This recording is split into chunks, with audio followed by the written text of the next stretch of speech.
A paz do Senhor, amados. Eu sou o pastor Adelcidos Reis. Trago-lhes o comentário da lição 7 da revista da nossa escola dominical, CPAD, que tem como título Cultuando a Deus com Liberdade e Reverência. Texto áureo. Deus é Espírito e importa que os que o adoram, o adorem em espírito e em verdade. João capítulo 4, versículo 24. Verdade prática. A adoração em espírito diz respeito à posição espiritual do adorador. Isso quer dizer que o que vale diante de Deus é como adorar e não onde adorar. Meus amados, quando nós falamos aqui sobre a adoração ou culto cristão, nós precisamos compreender que no Antigo Testamento o culto seguia uma ordem litúrgica muito rígida. Havia muita reverência, mas pouca liberdade. Todos os elementos do culto eram previsíveis. Mas na nova aliança, apesar da reverência ser um fator importante, todos os cristãos, eles têm liberdade para adorar a Deus independente das suas tradições culturais. O que se requer é que os cultos sejam reverentes, dinâmicos, espontâneos, seja realizado em nome do Senhor Jesus, acompanhado com a presença e o poder do Espírito Santo, para que o mesmo seja aceitável diante de Deus Pai. Vamos então avançar no nosso estudo da nossa lição, no capítulo 1, tópico 1, que diz: o culto pentecostal, liberdade e reverência. Ponto 1. A flexibilização cristã. Amados, no que diz respeito à flexibilização cristã, nós vemos aqui algo extraordinário colocado pelo escritor, que manifesta aqui que o culto deve ser realizado com liberdade e também com reverência. Nós precisamos compreender que Cristo, ele veio edificar a sua igreja. Todas as barreiras religiosas que havia entre os povos foram quebradas. Barreiras que existiam entre judeus e gentios, fariseus e saduceus, herodianos e essênios, entre os povos, entre as línguas e as nações foram rompidas, porque Jesus ele veio unir todos os povos em um só coração. Ele disse: eu vim para que todos tenham vida e tenham vida em abundância. O apóstolo Paulo, quando regulamentou a ordem do culto na igreja da Galácia, nós podemos ver ele dizendo na sua carta aos Gálatas, no capítulo 5, versículo 1, ele diz: para a liberdade Cristo nos libertou, estais, pois, firme, e não torneis a voltar a um jugo de escravidão. A religião cristã, ela é flexível e, por isso, ela permite várias formas de adoração ou várias formas litúrgicas. Neste sentido, nós podemos ver que o cristianismo, ele não tem o objetivo de padronizar o mundo e também não tem o objetivo de mudar ou destruir a cultura. Mas a grande verdade é que o cristianismo tem uma mensagem cristocêntrica, uma mensagem centralizada em Cristo.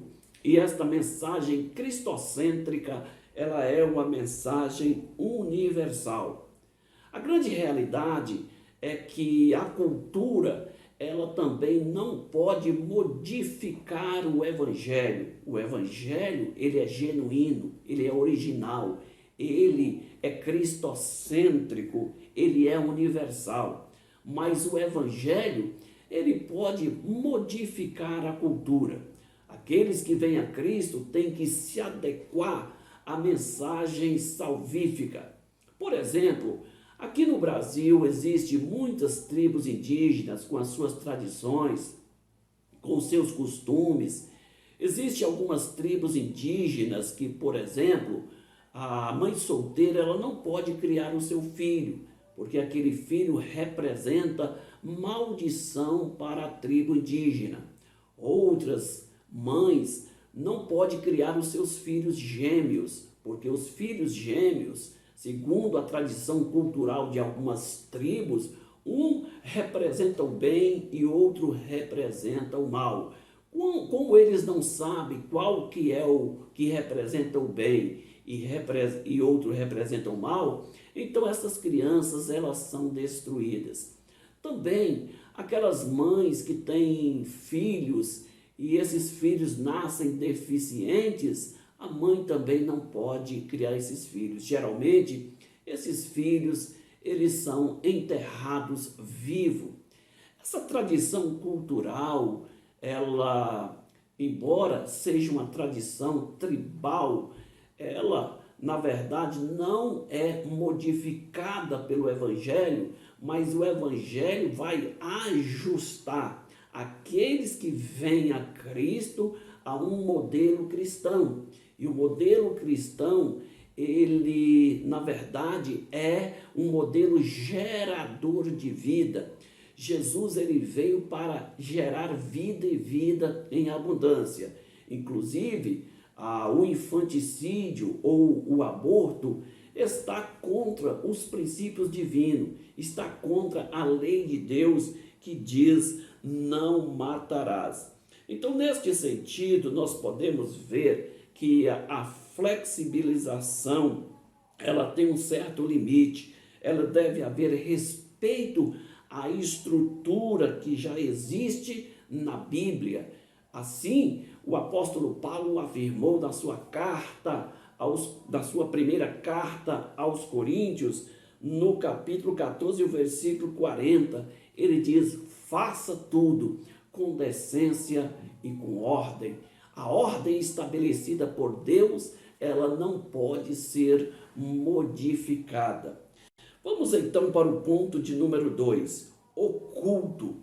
No que diz respeito ao culto, amados, nós podemos fazer uma pergunta: o que é culto?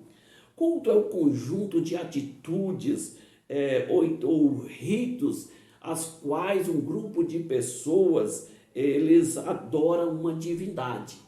Isto é culto, é um princípio que algumas pessoas têm para adorar a sua divindade. Neste sentido, o culto, ele é sinônimo de adoração. O enfoque da nossa revista é a adoração a Deus. A Septuaginta, ou seja, a tradução das Escrituras grega, que aconteceu no período interbíblico, escrita por 72 homens, nós podemos ver que ela usa a palavra latreia para traduzir o hebraico avodá, que significa serviço ou culto. E foi nesse sentido que Deus, ele afirma aqui em Êxodo, no capítulo 13, e o versículo 5, quando dá instrução aos filhos de Israel. Deus, ele afirma: quando o Senhor houver colocado na terra dos cananeus, dos heteus, dos heveus, dos girgazeus, dos amorreus, a qual o Senhor jurou a seus pais que o daria, terra que mana leite e mel, guardareis este culto neste mês. Era o mês de Abibe. Então veja só que Deus, ele requereu o culto ao seu nome permanentemente aos filhos de Israel. Então veja só, nós podemos ver que o apóstolo Paulo também, ele foca nesta palavra culto, quando ele escreve a carta aos Romanos, no capítulo 12, o versículo 1, quando o apóstolo Paulo afirma: rogo-vos, irmãos, pela compaixão de Deus, que apresentei os vossos corpos em sacrifício vivo, santo e agradável a Deus, que é o vosso culto racional. Então, neste sentido, amados, o culto pentecostal é a nossa forma litúrgica, é a nossa forma de adorarmos a Deus. Então, a adoração a Deus é o momento em que nós estamos oferecendo o nosso culto ao Senhor. Ponto de número 3. A reverência no culto. Veja só, meus amados, o que é reverência? Reverência, amados, é a veneração, o respeito profundo que se oferta àquilo que é sagrado. É uma reverência àquilo que é santo, que é sagrado, algo tão profundo que merece reverência. Deus, ele deve ser reverenciado, por isso o culto deve haver reverência. Veja só, foi neste sentido que Salomão ele afirma no seu livro Eclesiastes, capítulo 5, versículo 1, ele diz: guarda o teu pé quando entrares na casa de Deus, inclina-te mais em ouvir do que a oferecer sacrifícios de tolo. Neste sentido, nós podemos ver que o culto no Antigo Testamento, ele requeria alta reverência dos seus adoradores, porque Deus, ele é santo. E nós podemos ver que Deus, em algumas vezes, quando ele manifestou perante os filhos de Israel, ele requereu reverência do povo de Israel. Quando Deus foi promulgar a lei, Deus então falou para Moisés santificar o povo 3 dias, lavar as suas vestes. E depois de 3 dias o povo se chegasse próximo ao Monte Sinai, onde Deus iria aparecer, se manifestar naquele monte. O povo deveria estar em alta reverência, não podia tocar no monte com pena de ser morto. E nós podemos ver que Deus, quando manifestou a sua presença, a Bíblia diz que o monte tremia, fumegava, havia fogo, som de buzina, fumaça, porque Deus estava naquele lugar. O povo então não aguentou estar ali ao pé do monte, tiveram medo e se afastaram e disseram para Moisés: tudo que o Senhor falar, nós faremos. Veja só, o povo estava ali em alta reverência, porém, depois o povo ele deixou de reverenciar o nome do Senhor. Veja que reverência é uma atitude que requer tanto na antiga aliança como na nova aliança.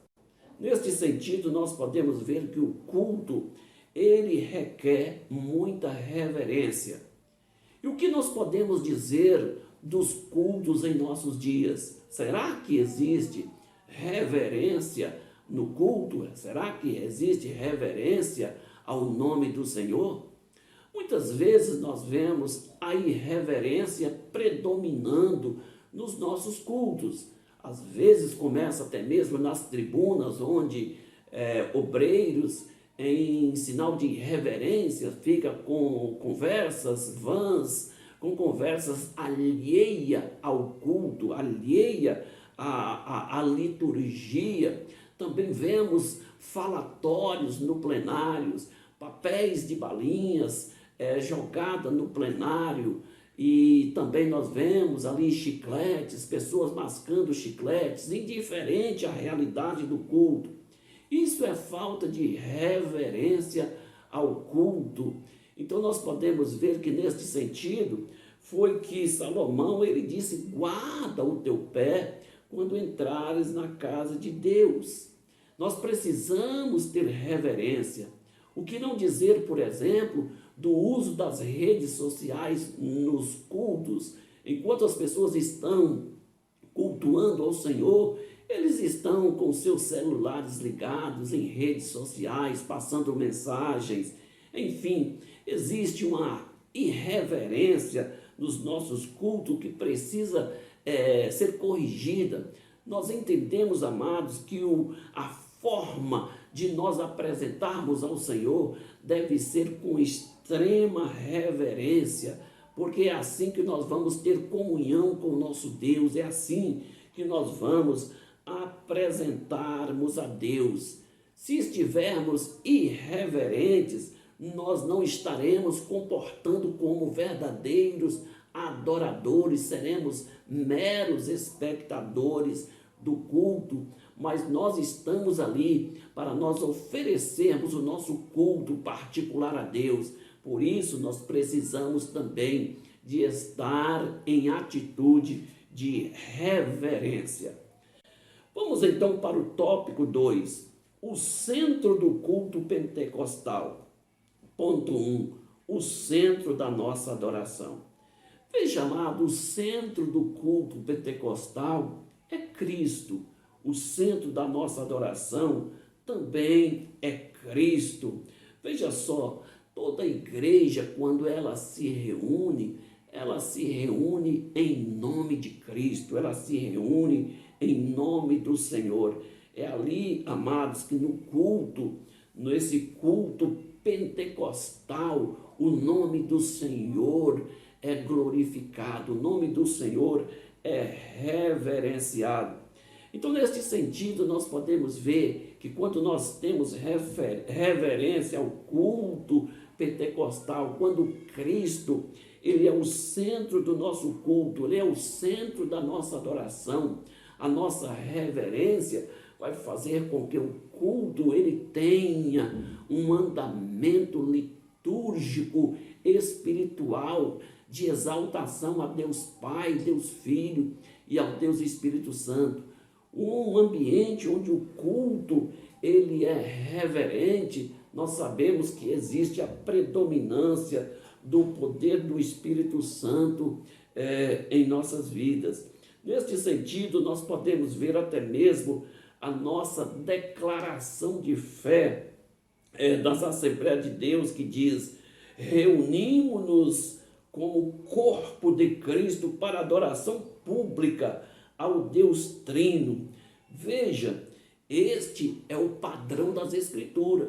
Nós reunimos para adoração, nós reunimos para estarmos ali em nome do Senhor. Então, esse padrão das Escrituras é o padrão com que nós devemos estar no culto, centralizado em Cristo, centralizando em Deus, na presença do Pai, do Filho e do Espírito Santo, oferecendo a Deus o nosso perfeito louvor.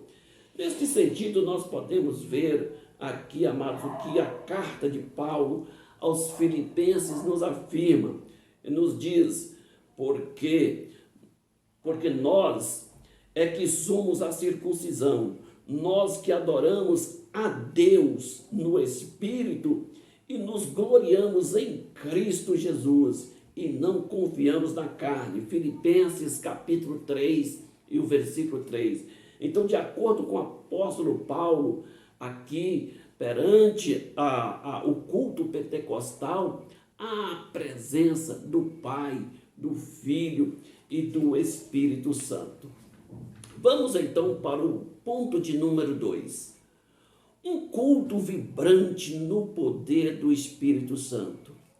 Veja só, meus amados, quando nós falamos aqui de um culto vibrante no poder do Espírito Santo, nos vem uma pergunta: no culto, nós somos adoradores ou somos espectadores?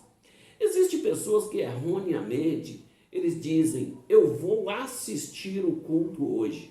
Na verdade, todas as pessoas que vão assistir o culto estão se comportando como se a igreja fosse um teatro.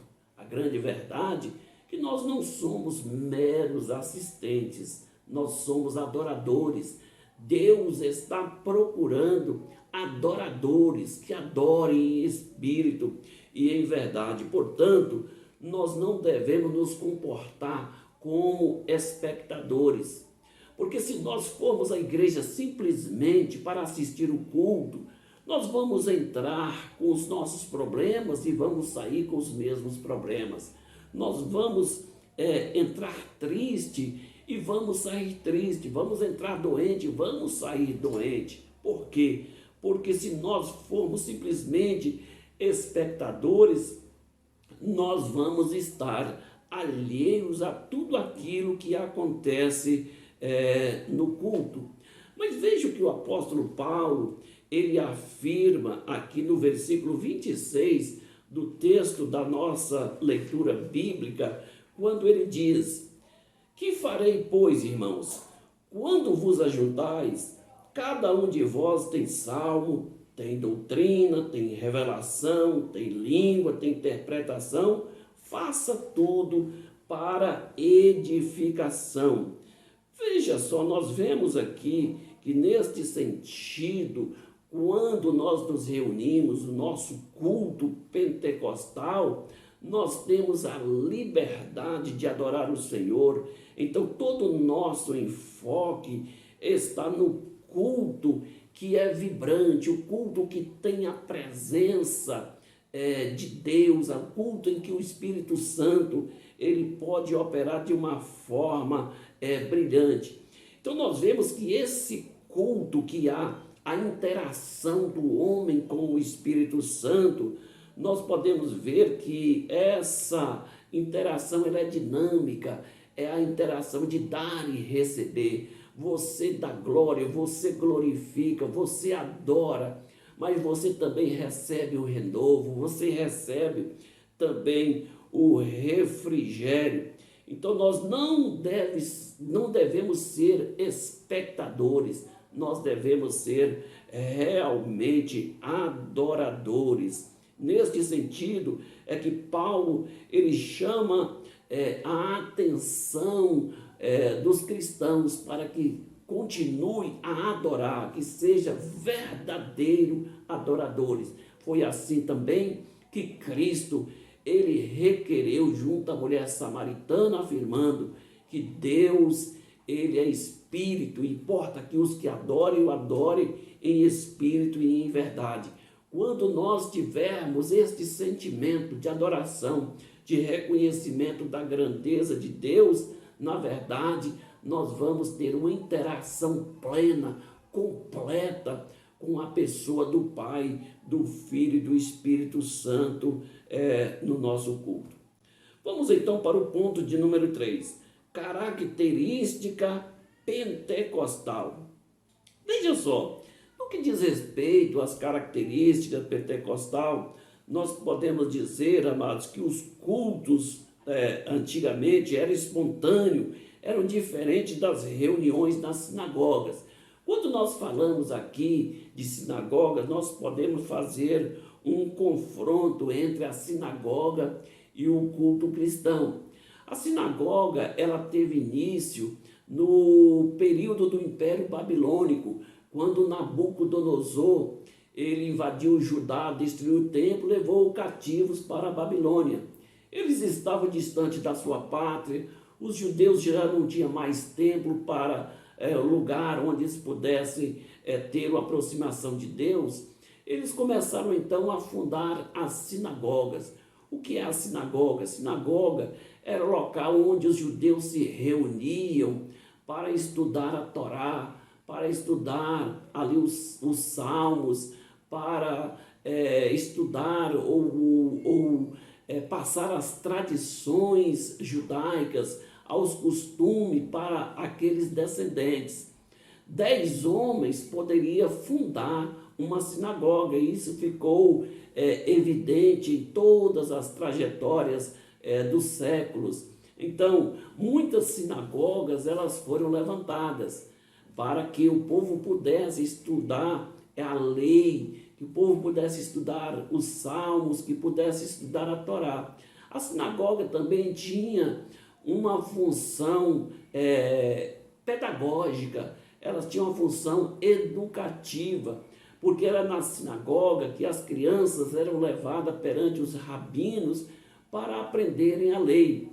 Diz a história que Saulo de Tarso, ele era conduzido todos os dias por um escravo à sinagoga para aprender a Torá. Ele foi criado para ser um doutor da lei e com 8 anos de idade ele já recitava a lei de cor, porque na sinagoga era o local onde as crianças elas estudavam a lei de Moisés. Então nós vemos aqui que a sinagoga tinha um papel muito importante, mas a liturgia que havia na sinagoga, ela era diferente dos cultos cristãos. Então nós podemos ver que os cultos cristãos, eles são espontâneos, ele é diferente do culto que acontece na sinagoga. A liturgia do culto, ele era dinâmico, tinha oração, tinha cântico, tinha, por exemplo, a pregação da palavra, tinha a efusão do Espírito Santo, as operações dos dons espirituais, havia línguas, interpretações, tudo isso na liturgia, no culto que havia no tempo da igreja primitiva. Havia sinagogas, muitos cristãos, inclusive, até reuniam em sinagogas para oferecer o culto cristão. Então, no culto cristão, amado, havia uma diferença. Qual a diferença? A liberdade cristã.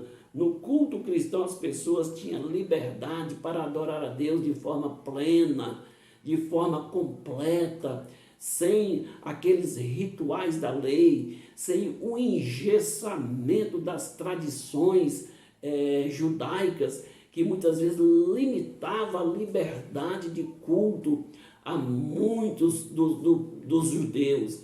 Então nós vemos que essa é uma característica pentecostal, essa é uma característica que tem um culto ao Senhor, a liberdade de apresentar ao Senhor um culto de forma ampla, de forma plena e com liberdade. Amém? Vamos então para o tópico de número 3. Como se expressa a liturgia de nossas igrejas?